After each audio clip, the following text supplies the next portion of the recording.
Okay, well, first of all, let me ask you, can everybody see my screen? Yes. I can, yes. Okay, good.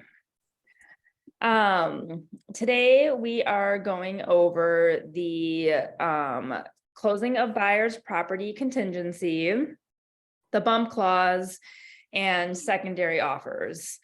I am going to go over each section separately, and then I'm going to show everybody how they're all tied together. And how they all work with one another, or in conjunction with one another. I'm also going to go over how the bump clause can work with other contingencies in the offer as well. So first up, closing of the buyer's property contingency. So now a buyer is going to use this when they need to sell their home in order to make a purchase on the home they're writing an offer on. So, more often than not, our funds are tied up in the equity of our existing homes in order for us to move on to that other purchase. We need to sell our house first in order to close on the second purchase, the next purchase, I should say. So oftentimes we'll use the closing of the buyer's property contingency. Ideally, and I'll kind of speak in terms of, buyer consultations, in this market, in this competitive market, it's not ideal to do home close contingencies. That's another way of saying this is a home close contingency. So, when we're talking with our buyers, we are kind of coaching them, like, ideally, we won't have to write this in. But if our hands are tied, we can use this, this home close contingency. All right, so I'll just start reading it, line 328. So closing a buyer's property contingency, this offer is contingent upon the closing of the sale of the buyer's property located at, and you'll use their present address. So we'll just use mine for now.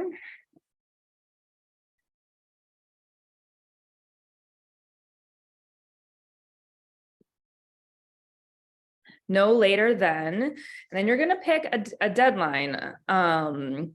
So you're more often than not, you're just going to line this up with what you have used in as the closing date on the first page of the offer. So let's say I'm writing on, I don't know why this is coming to mind. I think I just looked at this property this morning, 255 North Lake Drive. It's a condo.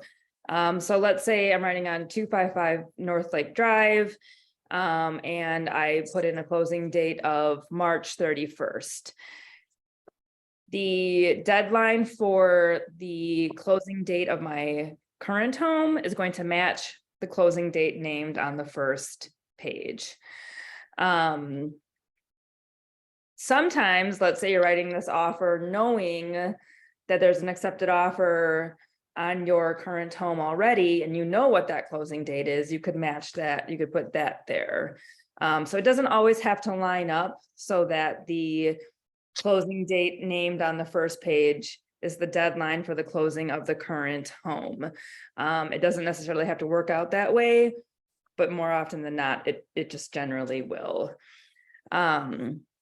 So moving on, if closing does not occur by the deadline, this offer shall become null and void unless buyer delivers to seller on or before the deadline reasonable verification from a financial institution or third party in control of buyer's funds that buyer has at the time of verification sufficient funds to close, or proof of a bridge loan financing, along with a written notice waiving this contingency.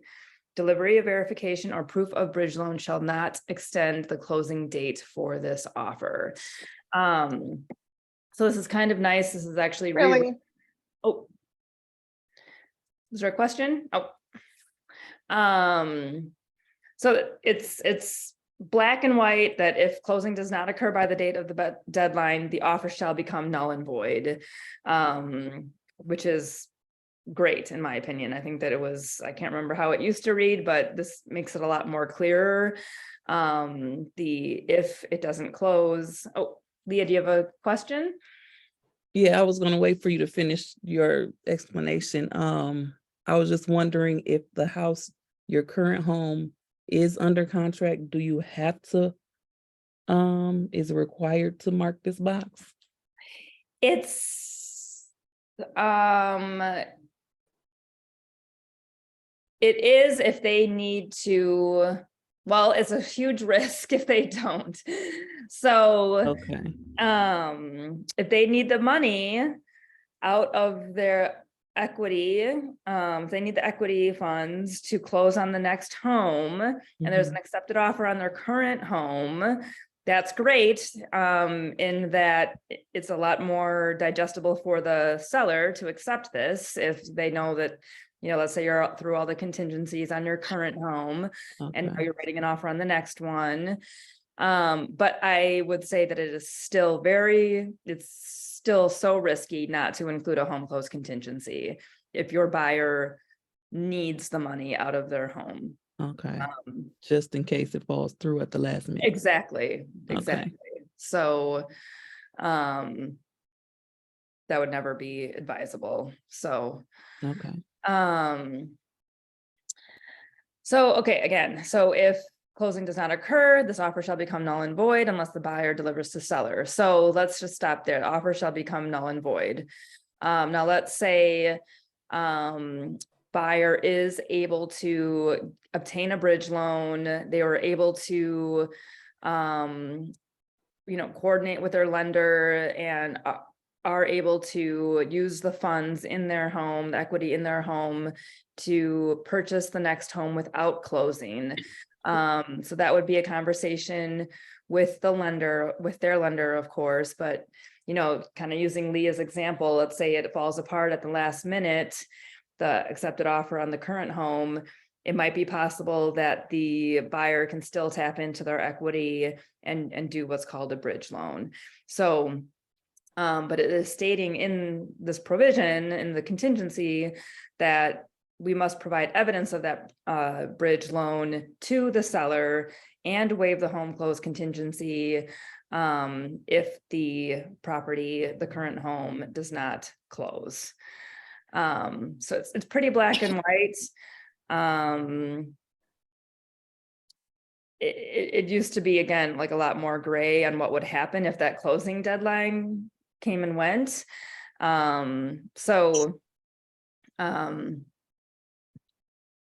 are there any questions on this piece so far? No, okay.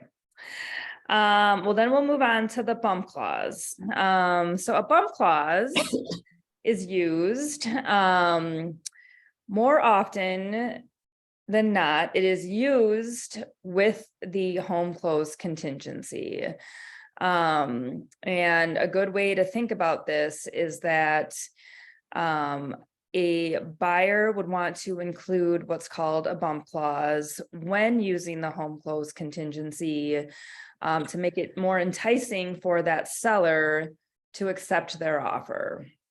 So it's kind of a win-win for both buyer and seller when there's a home close contingency involved. So I'll just go through this line by line. 335, starting at 335. So if the seller accepts a bona fide secondary offer, seller may give written notice to the buyer that another offer has been accepted. If buyer does not deliver to seller the documentation listed below, and we'll go through that soon, within blank hours, and it defaults to 72 hours, after buyer's actual receipt of said notice, this offer shall be null and void. You can try it. I can't help you right now. Oh, can we mute? Sure who. Okay, just make sure everybody's muted, please. So buyer must deliver the following. Line 338. 1, written waiver of the closing of buyer's property contingency if line 328 is marked. 2, a written waiver of, and here you could be creative and name other contingencies that must be waived in order for the bump clause to be removed. 3, any of the following checked below. So proof of bridge loan financing, or proof of ability to close from a financial institution or third party in control of the buyer's funds, which shall provide seller with reasonable written verification that buyer has at the time of verification sufficient funds to close. Or other, and you can include other requirements required by the buyer. They give an example here, payment of additional earnest money. So how the bump clause works is, and I'll use it in conjunction with the home close contingency. So if a seller receives an offer with a home close contingency, that is a big risk for them to rely on an inspection contingency, have a financing contingency, and get through a home close, a purchase of their present home, a closing of the buyer's present home. It's really risky for them to wait for that deadline. Again, back to Leah's question, let's say on the 29th day, the buyer's purchase falls apart. The buyer's offer on their current home falls apart. That's a big risk for the seller. So in order to make it more enticing, the buyer might want to include a bump clause.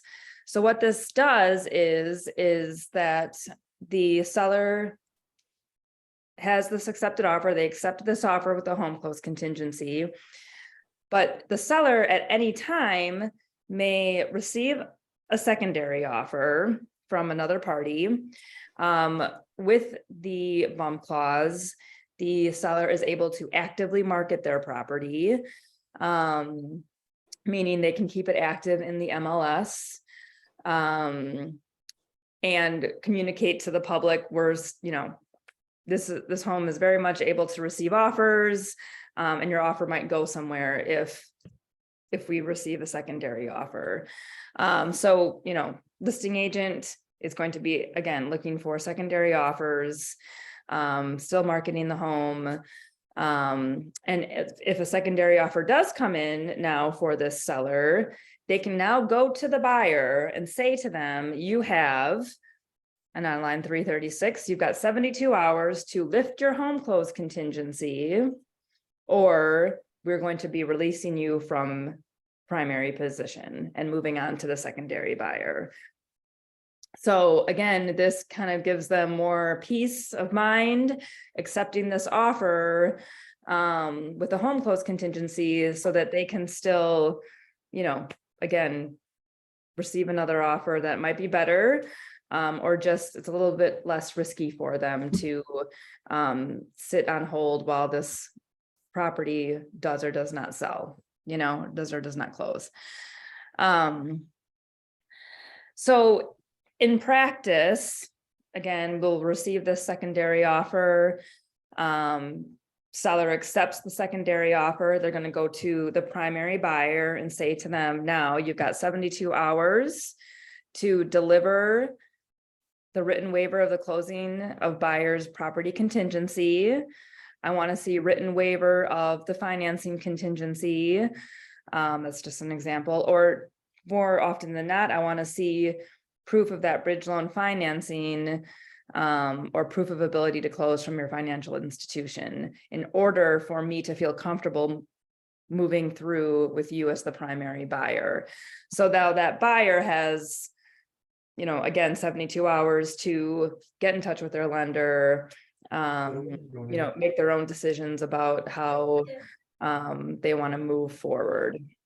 If let's say the buyer number one, the primary buyer, does not have an accepted offer on their home, they're not going to deliver anything. They're not going to deliver any evidence that they can waive the home close contingency. And now their offer is null and void, and the buyer, sorry,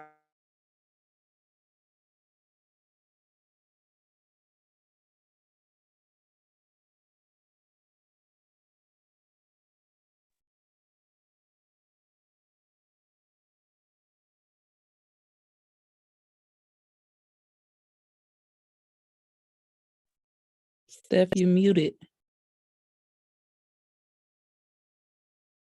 thought I unmuted myself. I'm so sorry. Okay. Did you guys hear the last piece of that? No. No.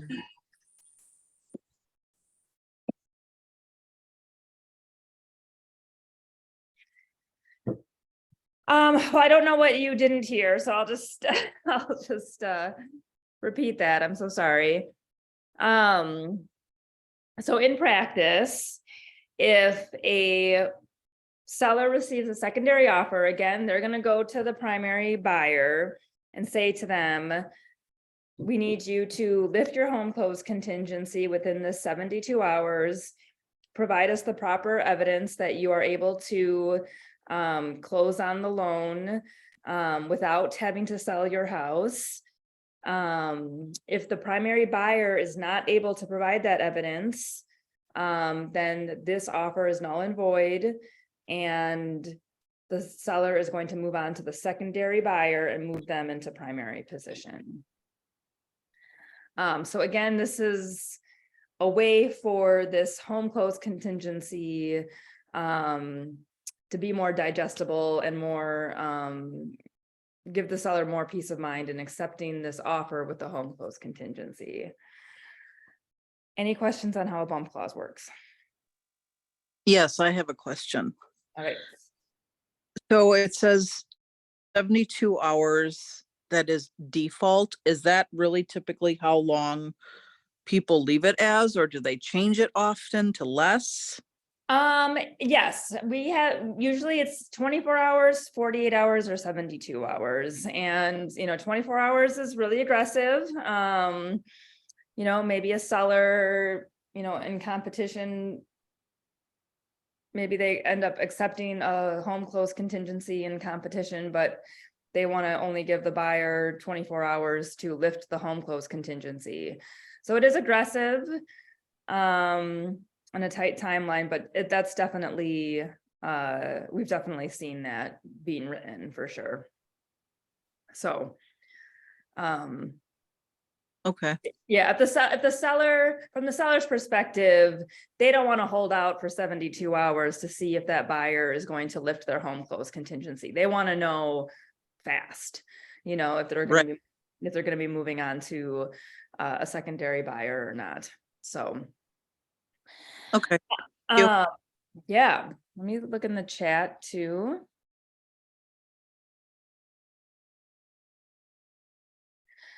And then just to note how a bump clause can work with, it could work in conjunction with another contingency, or just, it could just be used in a competitive situation as well. When the offer was rewritten, it was revised and recently, and during that revision process, they separated out the bump clause to leave it as a standalone. Before, it was strictly used in conjunction with a home close contingency. And I couldn't really wrap my head around how you would use a bump clause in other instances. We just had a recent question from one of our agents who they were writing, a buyer of theirs was writing on a property that had been on the market for, I don't know, it was at least 100 days.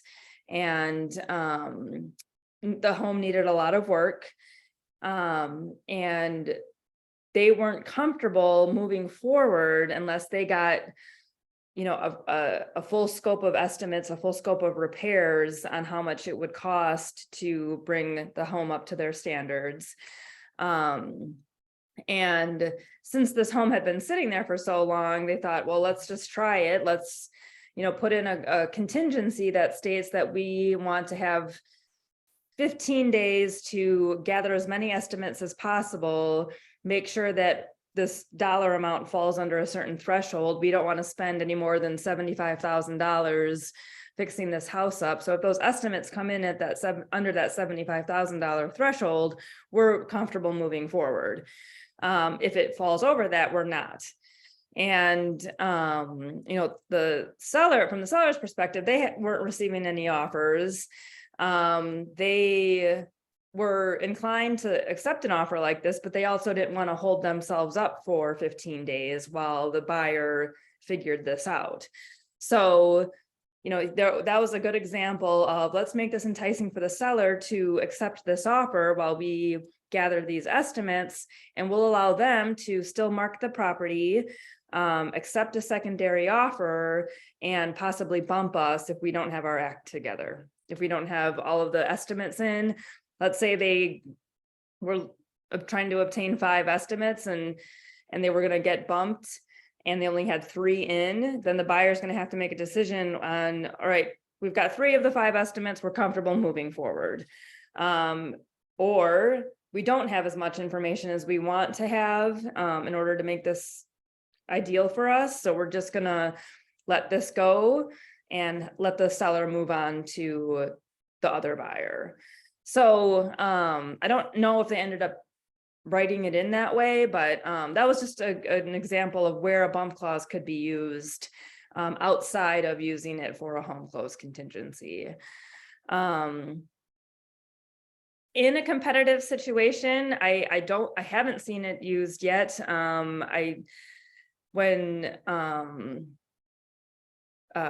believe it was a training that Corey Lamont had conducted, I think on just competitive writing strategies. And she brought this up that, you could use a bump clause in a competitive situation, and, on line 339, maybe state that you would be willing as the buyer to waive the home inspection contingency, no matter where you were in the process of that home inspection contingency, if you were going to get bumped. Now people are just, I'd like to add in there too, if they don't have financing contingency on line 339, and it's just a bump clause that they have to waive their closing of their house. If they just waive the closing of the house within the 72 hours, but you as a listing agent notice they don't waive their financing, you could be circled right back to having a house sale contingency. yeah, Because they don't waive their financing, or do they check lines 343, then means that the seller still has to wait to see if they can buy the house. So as a listing agent, if there's a bump clause in there, make sure that they are clearing their financing ability as well as waiving the house sale contingency. That I got caught in that situation as a listing agent one time, and it's one of those things that you learn that you'll never do again. yeah. Oh. Thank you for bringing that up, because we did just have I think it was North Shore agent who they didn't check any of 342 or 343. And she was on the seller side. And, I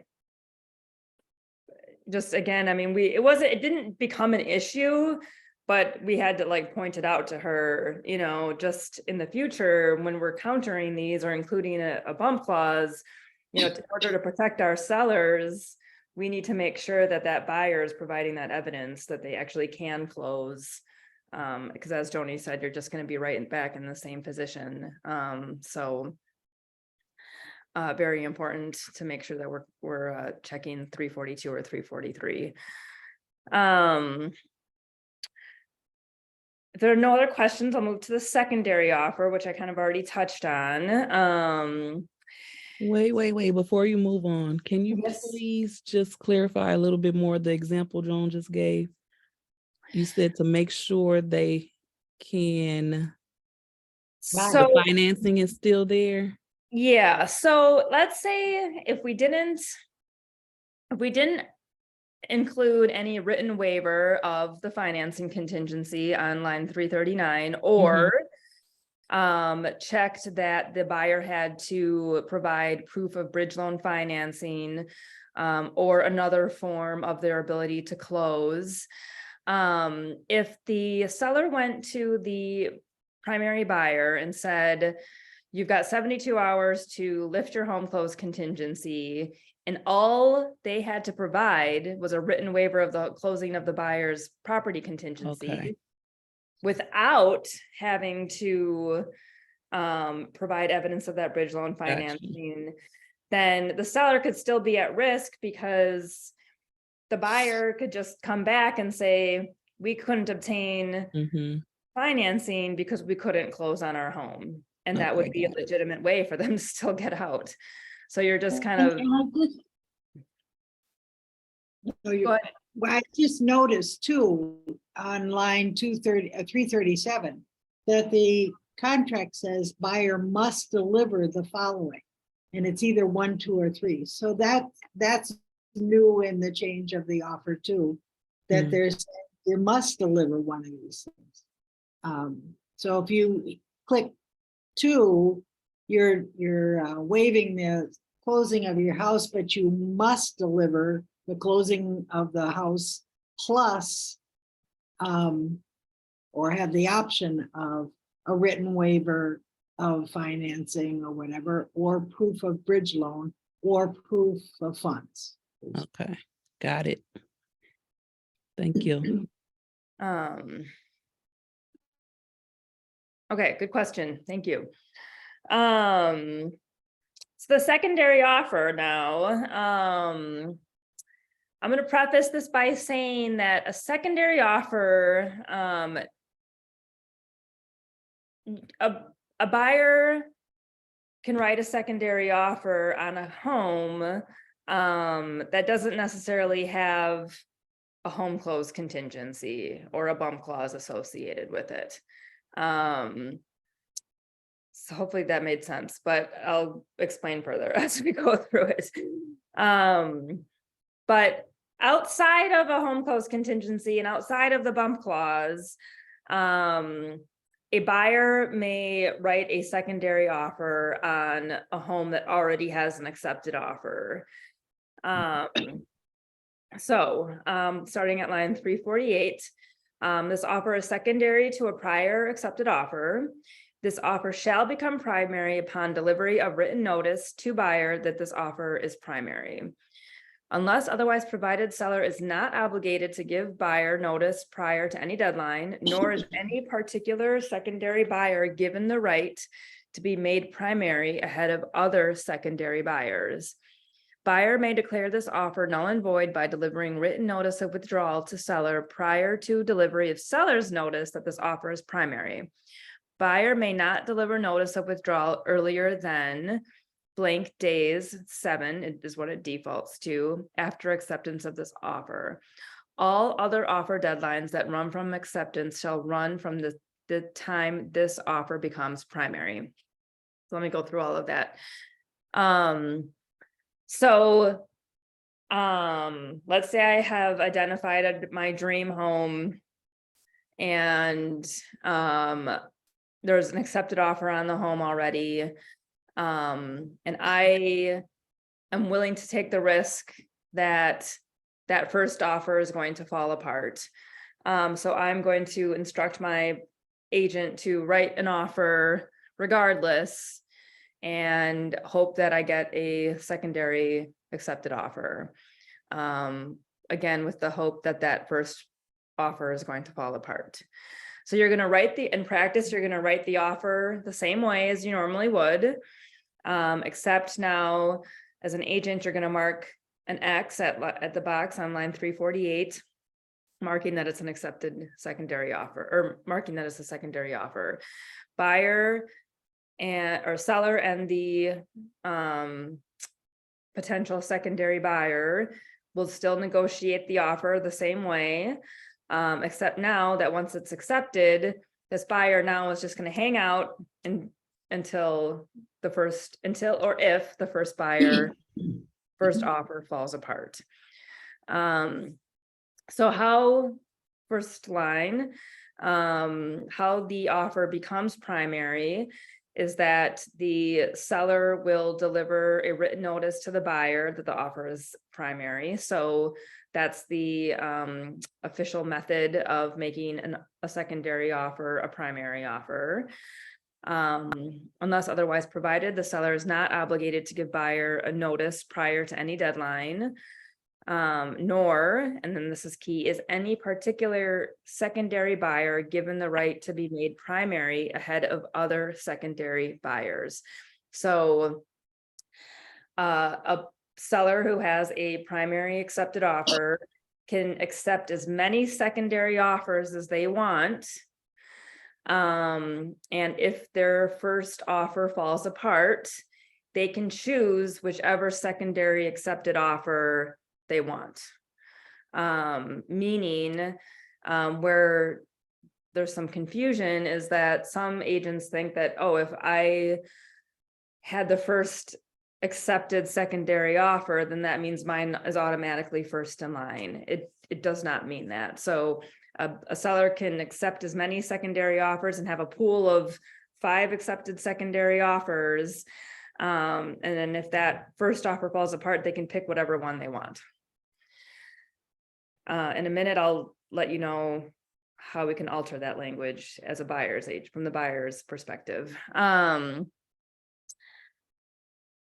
Buyer may declare this offer null and void by delivering written notice of withdrawal to seller prior to delivery of seller's notice that this offer is primary. So this extension of that is buyer may not deliver this notice of withdrawal earlier than blank days.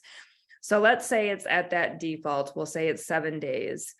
So these lines are committing the buyer to hang out in that secondary position for that 7-day period. They're essentially promising the seller, we're going to hang out in this secondary position for at least 7 days. We cannot write an offer on anything else. And in that 7-day period, we are ready to receive an offer or receive a notice stating that we are being moved into the primary position.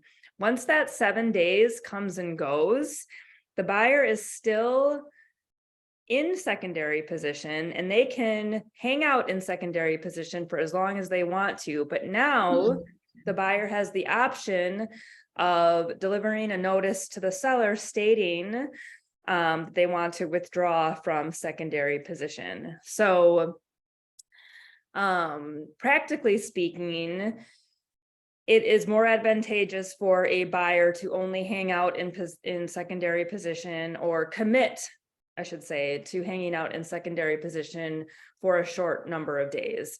So from the buyer's perspective, we want to see, 3 days, 2 days, 4 days, just in the event that, while they have a secondary offer accepted, another home might come along that they want to write an offer on. If that listing comes up within that, 7-day period, they cannot write on that other property because they are committed to staying in secondary position with the seller on this home. So again, from the buyer's perspective, we're going to want to see that deadline days count short. So and then just to reiterate, once those days come and go, it doesn't mean that the buyer is automatically released from secondary position. It just now gives them the option to tell the seller, all right, I've been hanging out long enough. It looks like primary buyer is going to stay, in position. I'm going to withdraw our secondary offer and serve a notice stating that we are no longer in secondary position and that we don't no longer want to remain in secondary position. From the seller's perspective, they're going to want to see that deadline days count to be higher. So it defaults to 7. If you have questions about what might be best, see Joni or I, but I think allowing it or having it remain at that 7 days is just fine.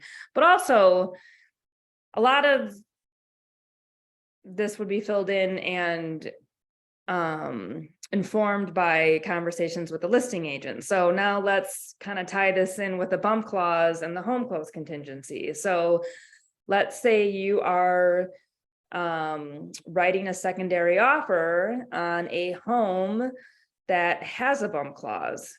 And you would have this information as the buyer's agent.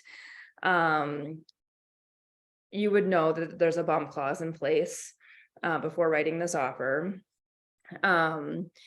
You're going to want to make sure that the days that the buyer's committing to staying in secondary position essentially matches up with what that bump clause timeline is on that first offer. So let's say the home that you're writing on has a bump clause with a 72-hour bump. You're going to want to make sure, or the listing agent on the other side is going to want to make sure that the deadline is at least 3 days that that buyer is hanging out in secondary position.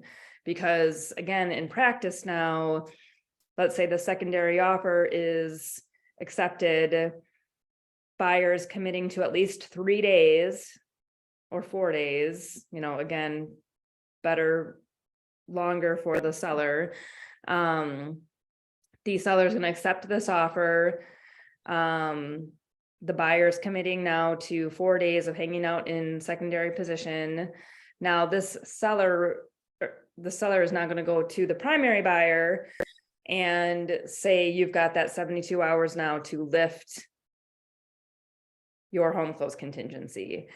That listing agent is going to want to make sure that this is all going to time out well, because we don't want the listing agent is not going to want to risk the buyer lifting or not being able to lift their home close contingency, and then buyer number 2 withdrawing from secondary position, and now that listing agent is left with 0 offers.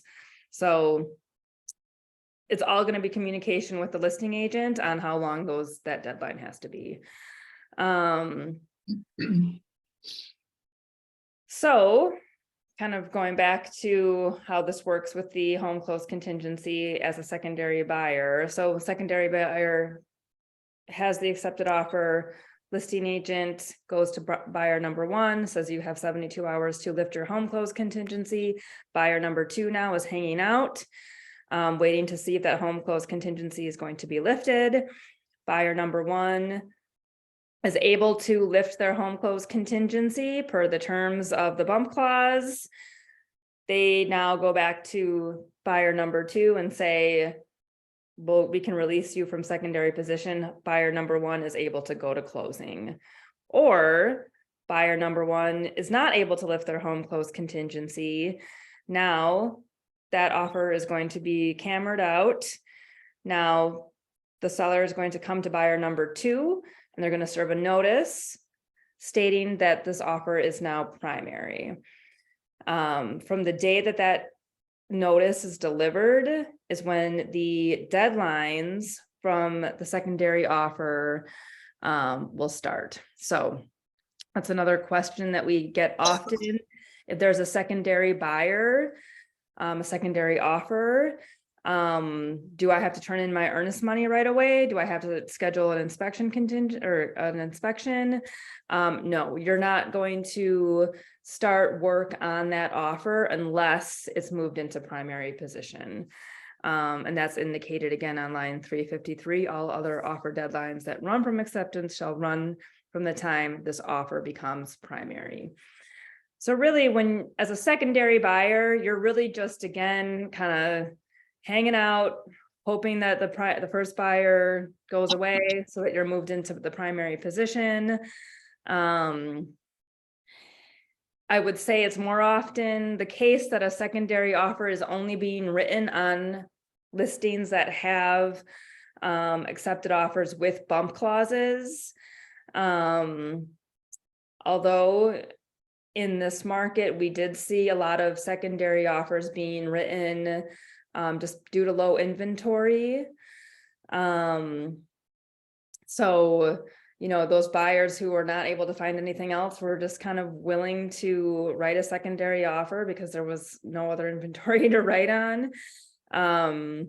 You know, we've got kind of some opinions on, you know, as listing agents, you're gonna want to gather as many secondary buyers as possible because it gives you more leverage for that first buyer and negotiation with that first buyer. As buyer's agents, you know, it might not be advantageous for your buyer to write a secondary offer. So, you know, it's kind of a lot of nuance in it. If you have questions just about how to navigate on whether it's smart or not, or, you know, depending on what the situation is, please call Joni or I with those kind of questions too. But that's how all three of them work together. So are there general questions about any of this?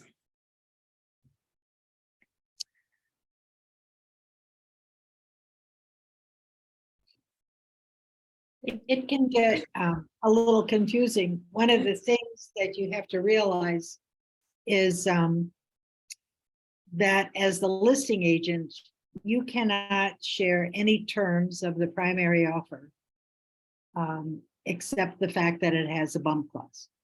You can't say how many hours in that bump clause. You can't say that it's a bump clause because they have a house sale contingency. You can't say how many days they have, or what the date is for their house sale contingency. You can't share any of those terms of that primary offer with the writer of the secondary offer. And so be very careful, because I've heard listing agents say, oh yeah, the primary buyers have 72 hours, you know, to waive their house sale contingency, which is on April 3rd or whatever. Those are all confidential terms of the offer that you cannot share. All you can share is the fact that it has a bump clause, which gives that agent the nod that they can write a secondary offer. And that's pretty much it. And if you think that there may be more secondary, or very popular, there may be more secondary offers written, you can move your secondary offer up to number 1 spot by putting in special provisions. This secondary offer has priority over all other secondary offers. And so that sort of negates that phrase in the secondary offer paragraph that says that, you know, none of them can be considered primary. This is where the word primary gets confusing. And I like to use the word has priority rather than a secondary offer with primary, secondary offer. But anyway, those are just some of the confusions that we get, questions that Steph and I get when these situations come up. And as we said, we didn't have many house sale contingencies written in a competitive market, but now we'll start to see them because of the low inventory. Yeah, thank you for circling back to that, moving or making a secondary offer a priority over others. I meant to comment on that, but so thank you for also bringing up that how long a bump clause has to remain confidential. So, you know, how you're going to be able to dictate that for the seller is just with a counter offer. So, you know, if you're just going to want to make sure that that secondary buyer, when you do have a home close contingency with that primary buyer and there's a bump clause, counter and make sure that the deadline count for the secondary offer exceeds the number of hours of the bump clause. Hopefully that makes sense. Okay. Poorly. Yeah, it's just talking circles. Well, thank you guys for jumping on. Let us know if you have any other questions. Next week, Joni's going to go over MLS rules and regulations, reminding us of some deadlines and most common mistakes, so. As it relates to MLS. Get a letter from MLS saying you forgot to put the address in right or whatever. They Yeah. send a copy of that to Steph and to me. So we get to see the letter from MLS about your entry also. Yeah. So when we get a bunch of these, that's why we decided to make this a topic. Okay, well, have a good day. Thanks, everybody. Thank you. Bye. Steph, good job. Joan.